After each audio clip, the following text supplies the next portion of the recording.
Hey guys, so as promised, I'm going to be showing you guys how I teach the place command.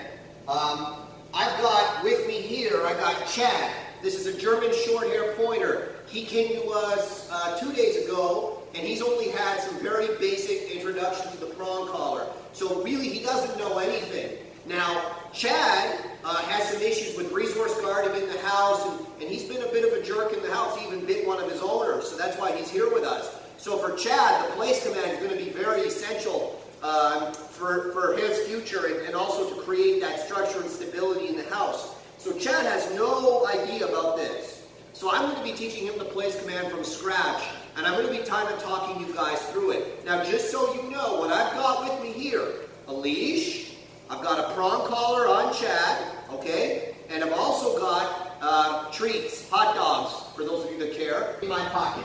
So anyways, I'm going to run Chad through all of this, and you're going to see the process. So the first thing that I'm going to be teaching Chad is on and off. Now you'll notice for the place command, I use a raised surface pet cot. I don't use a regular pillow. The reason for that is because I want the dog to really understand what I want from him. And they are much better at discerning elevation differences as opposed to the difference between a pillow and the floor. With a pillow and the floor, it's more of a soft, hard thing. With a pet cot, you've got at least a 6-inch elevation. So it's a lot easier for the dog to know 100% whether he or she is on or off. So, here I've got my pet cot, I've got my dog, I've got my treats, I've got my prong collar, I've got my lead. Let's get started. So the first thing I want from Chad is I want him to get on the cot. Now he may be afraid of the cot. A lot of dogs are afraid of the cot in the beginning. He might not be. We'll find out. Come on, Chaddy. Good boy. And you can see, actually, look at this. Chad's not interested in these hot dogs. Might be because he's a little bit stressed. Might be because he doesn't like hot dogs. I don't really know him yet. But it doesn't matter. I actually don't need treats to teach this. I like to use them, but I don't need them. Yes, good boy. Okay. So all I'm going to do is I'm going to have Chad come on and off in the beginning. So I'm going to give him the command. Chad, place. I'm going to lead him on. Good boy. Loose leash. I'm not holding him here. I'm giving him every opportunity to come off. When I give him permission, and the permission is okay, he's allowed off. Nope, place. So you see there, he came off without my permission. I'm not going to allow that. So the second he came off without my permission, it's a no, place, and I put him immediately back there. Okay, Chad. Good boy. He needs to learn to wait for the okay. Chad, place. Good boy. Big praise. All right, he doesn't want treats, so I got to really bring it with the praise. Praise him, let him know this is what I want. Stay on the bed. Now you'll notice it's real easy for him to tell whether he's on or off because you've got this height differential. Now believe it or not, Chad has never done this with us before. Okay, so he's got no idea. He's doing really well actually. Okay, Chad. Good boy. Chad, place. Now you'll notice I only say it once and then I leave the dog on right away. No, place.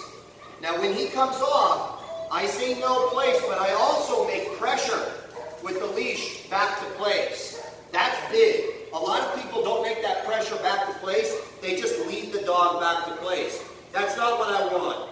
I want to show the dog a little bit of negative reinforcement back to place. I can use food, I can use praise, I can use a little bit of leash pressure to really encourage the dog to get on place. What I can't do is I can't use that stuff to keep him there. Because ultimately what I want is I want Chad to be on his place and not to come off of it without my permission. So, what's going to keep him here is understanding that there is a consequence for coming off without my permission. Okay. Good boy. Chad, place. Good. No, place. Now I'm going to work around him a little bit. He understands the concept of on and off. I'm going to work around him a little bit, and I'm going to give him every opportunity to come off. You'll notice my lead is very slack. Because if I give him every opportunity to come off, he will come off. And I got to show him what not to do, just as much as I got to show him what to do. Good boy. A lot of praise. Good job, buddy. Good boy. Good boy, Chad. Okay. Chad, place. Good. Now the next stage in this process is to drop the lead. And when I drop the lead, what I'm doing now is I'm going to allow myself to make more distance between myself and the dog. If he chooses to come off without my permission, what I'm going to do is I'm going to mark with a no, place. Even if he runs away on me, I'll go to wherever he's at, I'll pick up the leash, and I'll make pressure all the way back to place. So, for instance, if he came off and ran over here, I'd say no place, and wherever he went, I'd go over there, pick it up, pressure, pressure, pressure, pressure, pressure, pressure, stop. The pressure back to place is important. Now, when I train it, I do escalating pressure. So the first time he comes off, no, place. Good boy. The first time he comes off, it's not much pressure.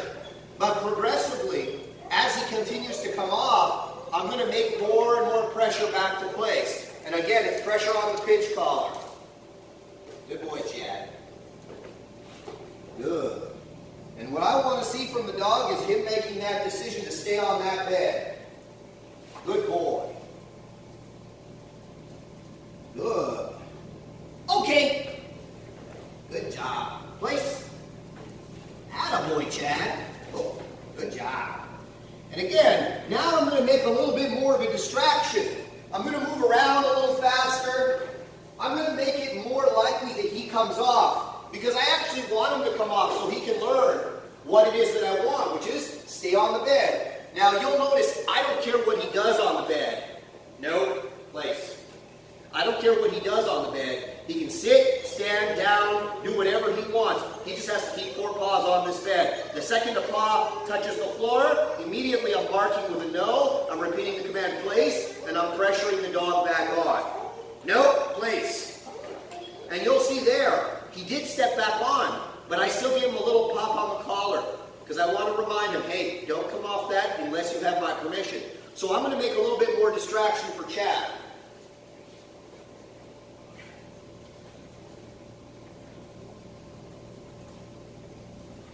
I'm going to put some food here on the floor. Ah, no, place. Good boy.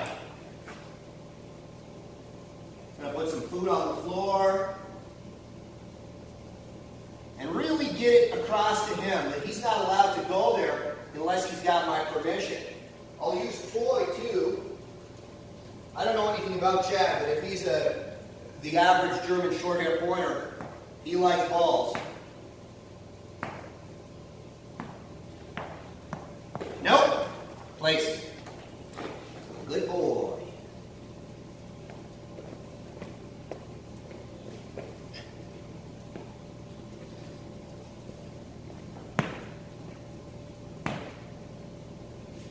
Nope.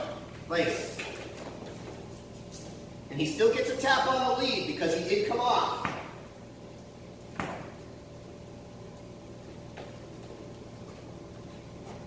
Nope. Place. Good. I'm going to roll the ball away. Now for the beginning, I will hold the lead for this because I don't think he's ready yet to stay on there. But I'm not going to make any pressure on that lead.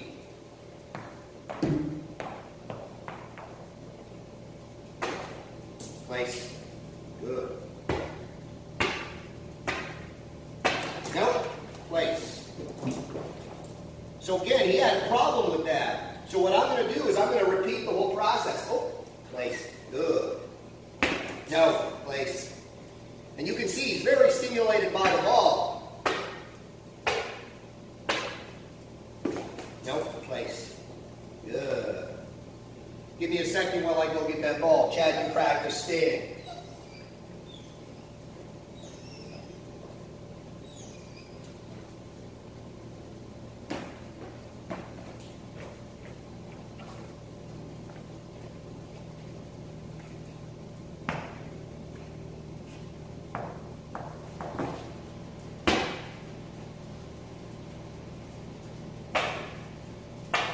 No, place. Good. Good boy, Chad. Good. Good. Good boy. You can see he's restraining himself. He does really want to go after the ball, but he isn't doing it. That's what I want, okay? So, obviously in your house, I assume you're probably not throwing balls, but if you have a cat, or if you have other dogs that are running around, this is how you're going to basically teach your dog to stay on place. The only time Chad gets to come off place is if I give him permission. Notice this, he's whining, he's crying for the ball. I'm not going to give him anything when he's doing this. No! I will tell him no, right? And if he does continue that, I'm going to give him a pop on the lead. Because I don't want this behavior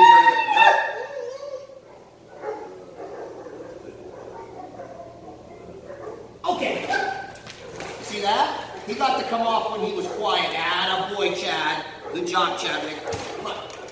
Oh, he lost his ball. Well, he has ball drive, that's for sure. Come on, Chaddy. Place. Good boy. Good boy. Go get him the ball.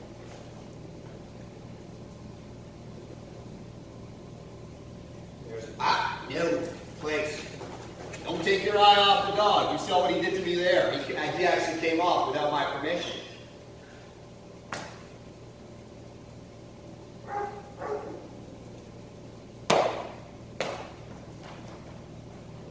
Good boy, Chad. Good. Good. We're going to go get his ball for him.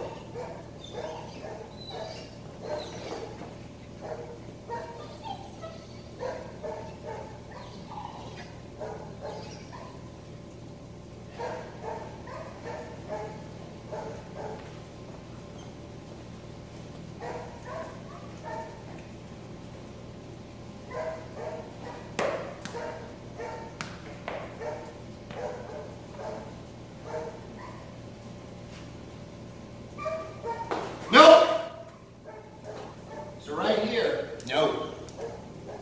Leave it. Good. Leave it. Place. Good boy.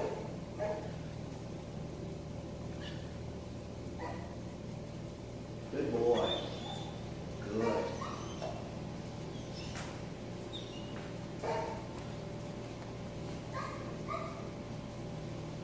So you can see that I'm communicating with this dog. I'm teaching him no. Good boy. Good. I'm teaching him to be calm. And that's it. No. No. Left. No.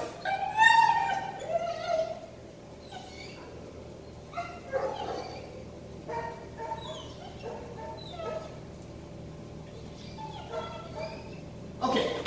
Good boy, Chad. Good job. Again, I'm waiting for him to be calm before I give him permission to go take his ball. He's not allowed to have his ball until he's being good, all right? So, again, I don't know Chad. I know nothing about Chad. I literally put a leash on him for the first time today. Some of my other trainers have been training him.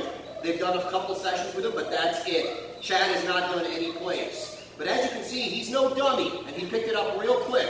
And the principles that I've shown you here, you can expand to any dog. Chad, place. Good boy. Good. All right? So, I use something that he's really excited about, which is a ball. My suggestion to you in the beginning is not to do that. Just have your dog work on this in the house. In the beginning, I will right away start asking for my dog to do place for many hours. In my house, if I have a dog that's excitable like Chad is, and also untrustworthy around resources like Chad is, I'm going to put him on place, and he's going to stay on place whenever he's in the house. He doesn't have free run in my house. Outside, he can exercise. In my house, he's on his place 24/7. Okay? So, I hope this kind of answers your questions about how to teach the place. Right? I hope this answers your questions about how to teach the place. As you can see, Chad has a lot of work to do in terms of learning to quiet down and just be calm. And with repetition, he will. The problem with him is he's expecting that I'm going to let him off. He's anticipating that I'm going to let him off to go get that ball. After a while, when he learns that being like this isn't going to get you anything except maybe a correction, he will stop that behavior. So anyways, guys, I hope this answers your questions. No. Good. No. this answers your questions on how to teach plays. It's a very fast process. It takes me 1 day to teach it, okay, with a dog. 1 day and just repetition. Don't put your dog on place and leave the room right away. They can't handle that, okay? In the beginning, you do it a little bit. If you're going to leave the room, sorry, you don't do it a little bit. In the beginning, if you're doing it, if you leave the room, let your dog off place, all right? So give your dog permission. Okay, good. Chad, place. Good boy, Chad. And again, consistency is key for success with this. Good boy, Chad.